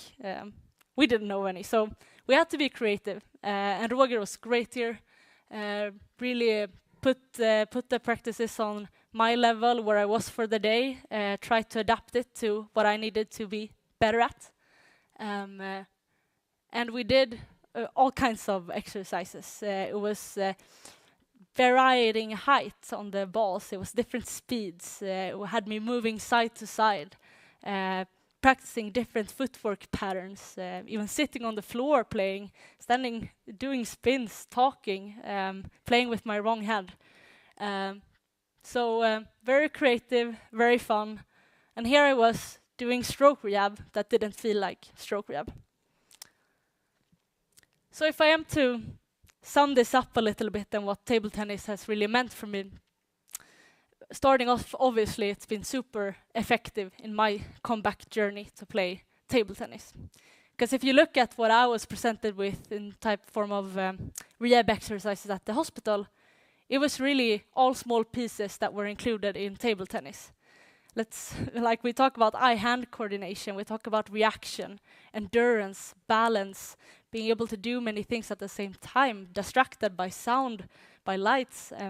Ping pong had anything, and I did a really cool progress in the short time Roger and I played.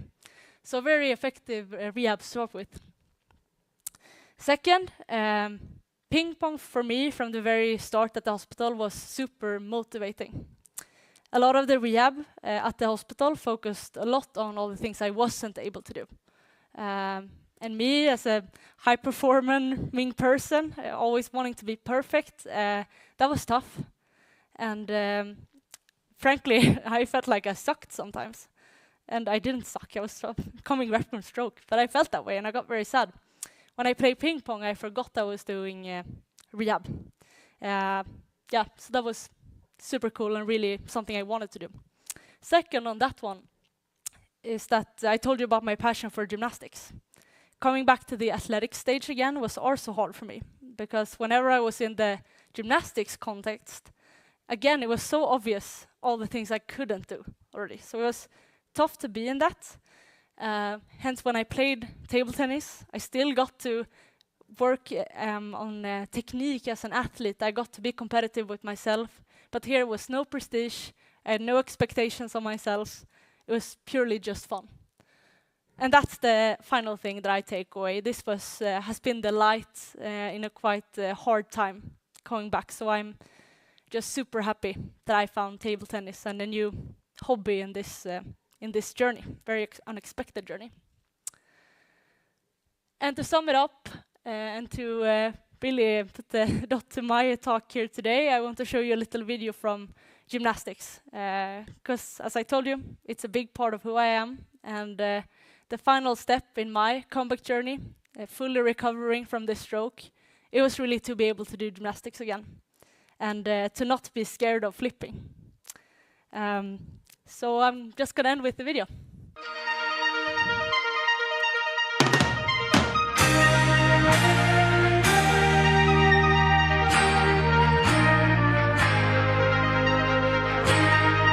Alltså det där är fan den sjukaste progression efter stroke. Som en människa som skådat.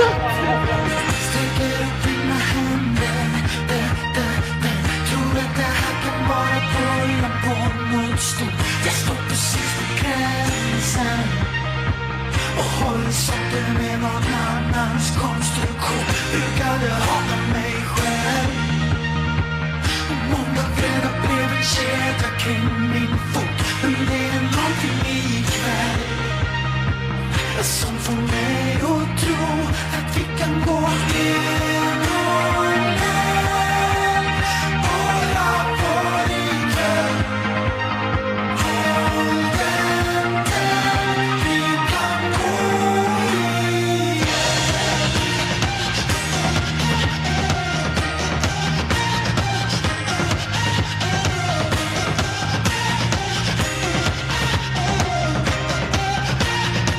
Tänk om det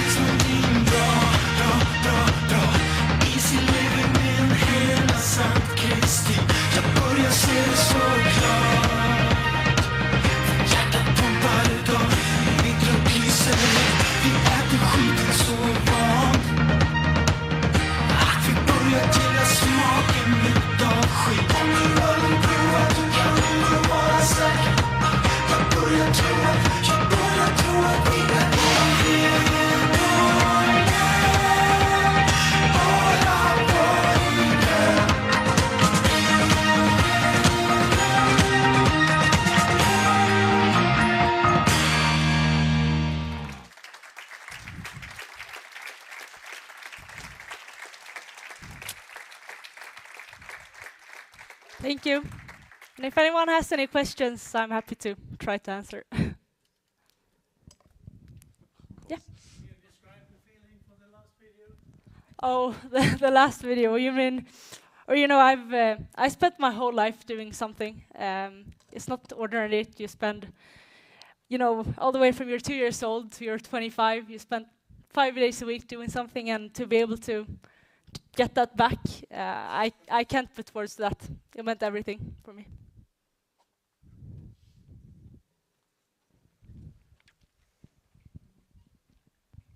So what the doctors on Karolinska says on the stroke avdelningen, have they recommended table tennis for everyone else? Well, it was at Karolinska. They mentioned it as well, and they had a table there as well. But it was actually at Danderyd, yes, on the rehab unit there, where they actually had table tennis in their rehab. So it was not just me. Many of the patients played, and we played together as well. Although it was not very structured, it was more for fun, playing around. But yeah, it was definitely there, and everyone thought it was fun.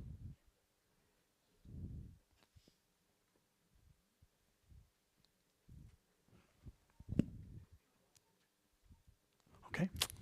Thank you. Thank you so much, Stina. It was wonderful. And now, Monica.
Thank you, Monica. Now we have one more sport, boxing. And this will be tough. Tough? Okay. Now, they are going to show us the benefits of boxing. And I must say, from my point of view, it's a wonderful... Oh, I love it. Thank you. Short presentation for us. My name is Jan Gleisner. I've been Parkinson for 7 years. And with me today is David.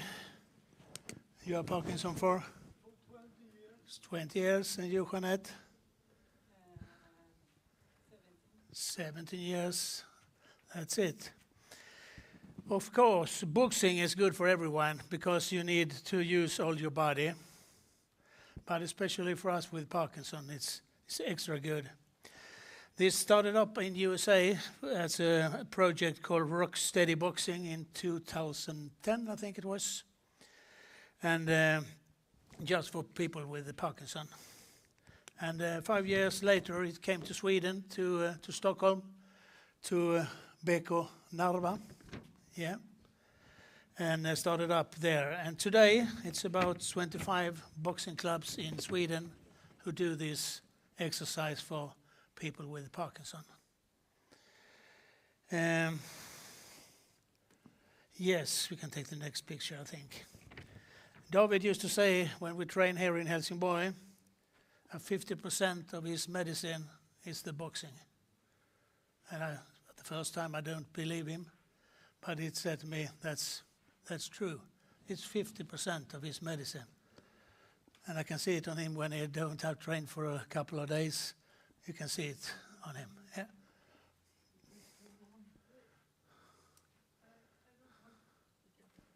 Yeah. I can, which do I have to? Den översta. Tack.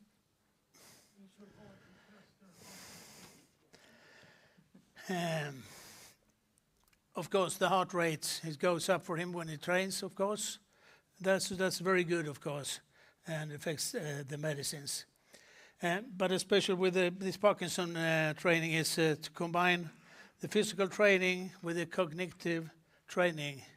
That is the thing with Parkinson boxing. And we're going to show you some basic punches in boxing. You want to tell them yourself, or I'm going to tell you and them what you're doing? There are 6 different basic punches here. And I think he will start with the first one. And you need to start to punch with your feet. And then you slide it over like this. And my brain says this is how long I can breathe. But I need it's difficult to box.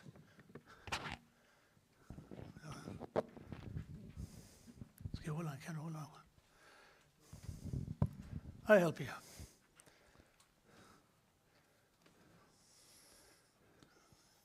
All right, could take it. I think what it means here, you need to take the punch from your feet. So you use your whole body when you make it.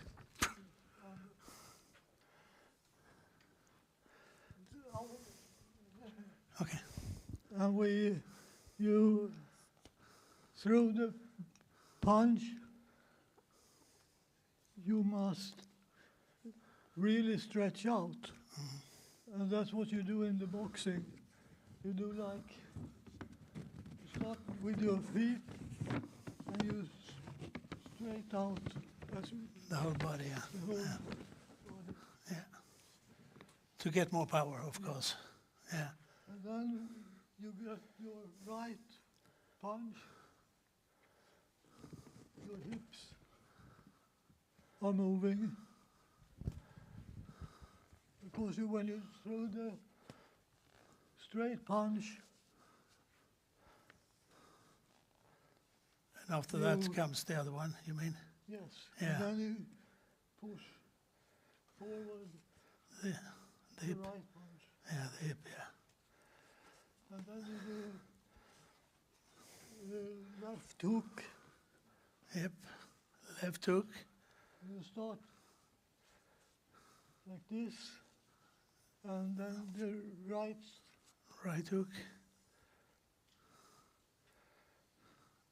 And then, that was 4. We got 2 left. and then you have the uppercut and the right uppercut. Yes, that's 6. Now we can try it again with Jeanette. Take the one again. And remember the numbers now. 1, 2, 3, 4, 5. 6, yes. Just show them again, David, please.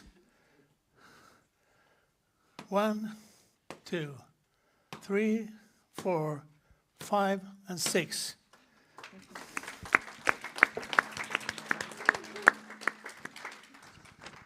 It's his wife.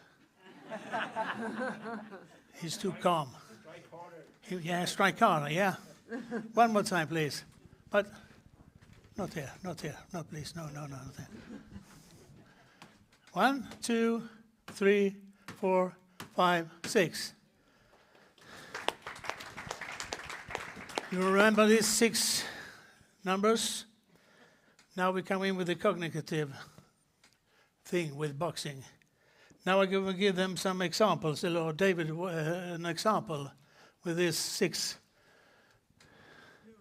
And I'm going to say to you, then you have to listen to me and then act. So if I say to you, 1, 2, 3. Yeah. And then I say 4, 5, 6.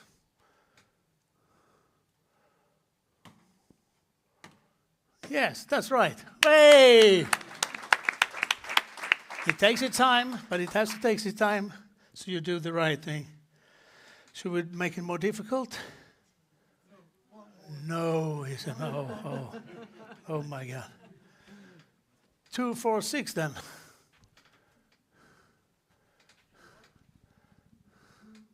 Two, 4, 6. That was 2, 4, and 6. Yeah! I will take one more difficult, shouldn't we? If I say 6 minus 4. 2, yeah! Goody, goody. We take another one. 10 minus 7 plus 3.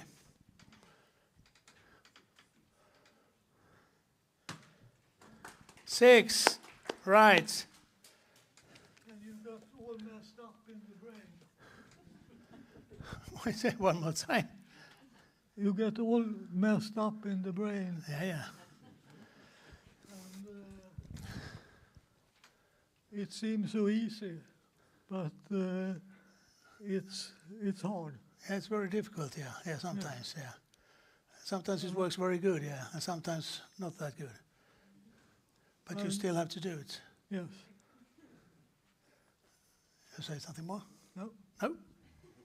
Okay. And we're moving to the next.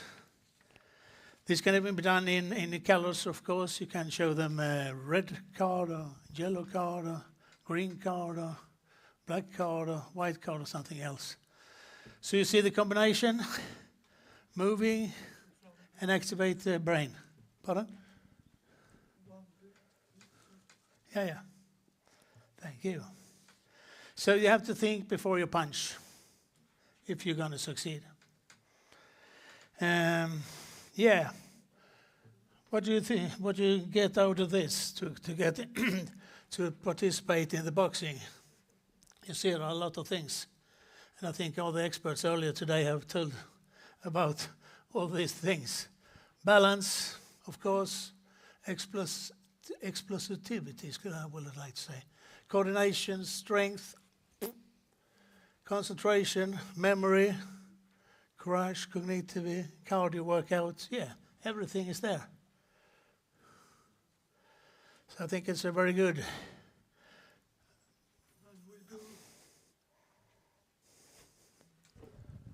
We do this training at today 25 gyms around Sweden. Yeah. And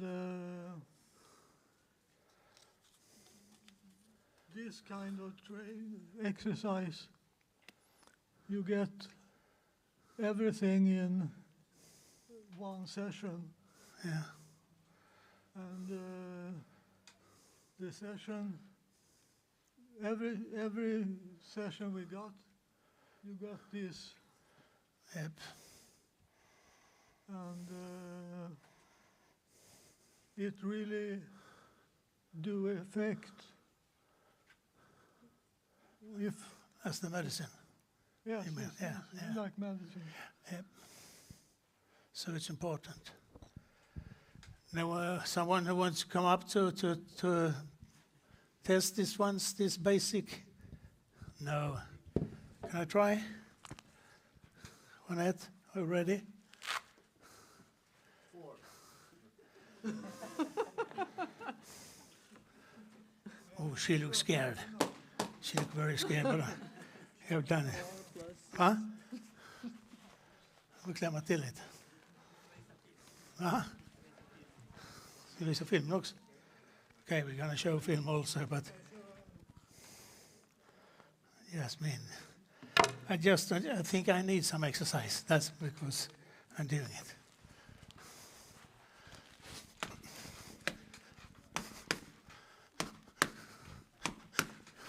Måste jag lite så.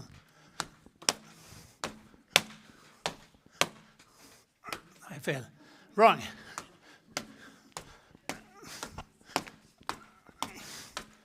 Strong girl.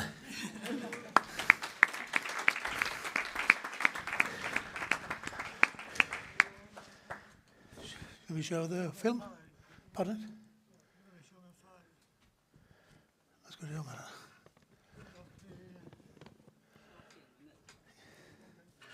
We're gonna show you a video. It's coming now, I hope.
Stockholm, like silver honey down the street and up. Yeah. Quite normal training pass in boxing. Thank you.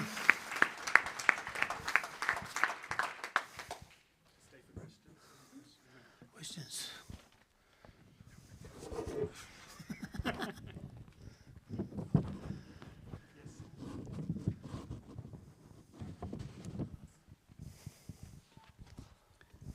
Simply, how often do you exercise per week, and how long does a session last? Boxing session? An hour, 2 times a week. Yeah, for you, yeah. He's a special guy, yeah. He takes it 3 times a week. But we are the normals, we take it 2. Yeah, try it if you can. Or start it up in your home country if you have possibility for that, so to make the feeling. And no one has been knocked out yet. So it's not, would you say, then the fault, it's not so dangerous. Any more questions in the room? Though we have no questions online. One question in the room.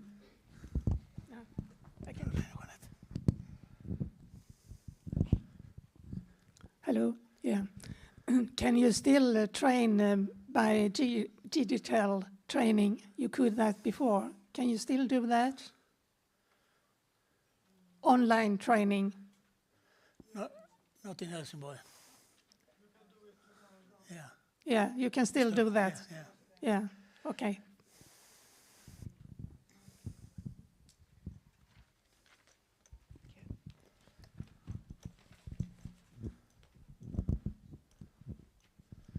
Thank you very much, Helsingborg's Boxing Club. Thank you.